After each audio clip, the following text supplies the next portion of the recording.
மொட்டை மாடியில் நாம் உறங்கும் போது ஒரு பாய் இருந்தால் போதும், அல்லது ஒரு விரிப்பு, அல்லது ஒரு சாக்கு கட்டில். ஆனால் கூடவே அங்கே ஒரு சின்ன குறைபாடு காணப்படும். அந்த குறைபாடு தான், என்ன கட்டில் இருந்தாலும் பாய் இருந்தாலும் மேலே வரும் பனியையும் தூறல் மழையையும், இந்த மாரி காலத்தில் திடீரென வருகின்ற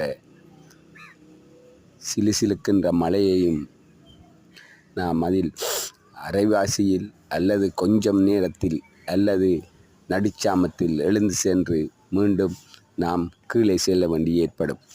அவற்றை நிவர்த்திக்க ஏதாவது ஒரு வழியை யோசித்து பார்த்தால் இது மிகவும் இலகுவானது. இதற்கு செலவுகள் இல்லை. ஒரு 8 அடி 6 அடி கொண்ட ஒரு டென்ட் உண்டு. அது இங்கே காசுக்கு வாங்க